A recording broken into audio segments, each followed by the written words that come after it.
আমার কাছে সবচেয়ে বেশি ভালো লেগেছে সিনেমা। তো আসলে সিনেমার তো ব্যাপারটাই আসলে আলাদা। অডিশন ভালো করলাম, সবাই খুব পছন্দ করলো, এভাবেই সিলেকশন হয়ে গেল। যমুনা ক্যারেক্টারটা অফার পাওয়ার গল্পটা শুনতে চাবো আপনার কাছে। আমাদের যিনি চিত্রনাট্যকার ছিলেন, একজন ছিলেন স্বাধীন ভাইয়া, আরেকজন সামিউল ভাইয়া। তো স্বাধীন ভাইয়া একদিন আমাকে নক করেন যে বনলতা এক্সপ্রেসের জন্য ওনারা কাস্ট খুঁজছেন এবং আমি যাতে কিছুক্ষণ উপন্যাসটা যদি পড়া না থাকে তাহলে যাতে পড়ে নেই, ওখান থেকেই একটা কাস্টের জন্য আমার অডিশন হবে।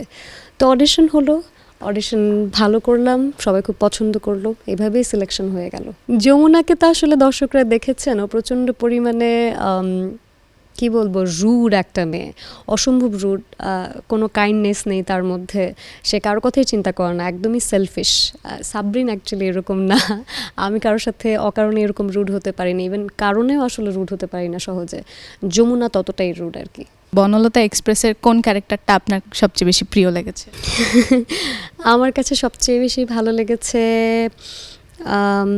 আমাদের মোশাররফ করিম ভাইয়ের ক্যারেক্টারটা, তারপর যিনি ডক্টর আশাবের মা ক্যারেক্টারটা যিনি প্লে করেছেন ওনার ক্যারেক্টারটা, আর আমাদের ছোট্ট নিতু। এই তিনটা ক্যারেক্টার আমার সবচেয়ে বেশি ভালো লেগেছে, কিন্তু বাকিদের সবার ক্যারেক্টারও আমার ভালো লেগেছে, এই তিনটা একটু বেশি। 200-র বেশি সার্ভিস ও ফিচারে লেনদেনের সব বিকাশ অ্যাপে সম্ভব।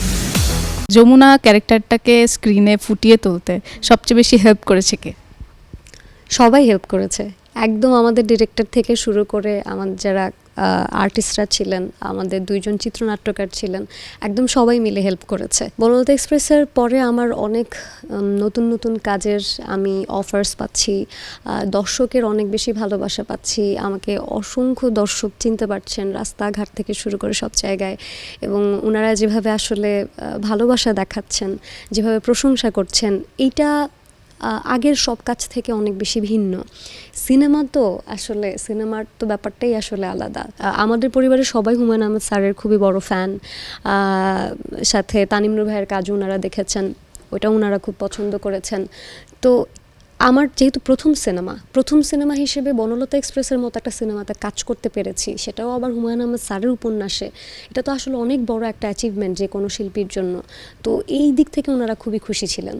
আমাকে যমুনা হিসেবে মানুষ যে পরিমাণে ভালোবাসা দিয়েছে, এটা কখনোই হয় না যে অন্য কোনো চরিত্র করলেও এটা কখনো ফেড হবে না আমার কাছে।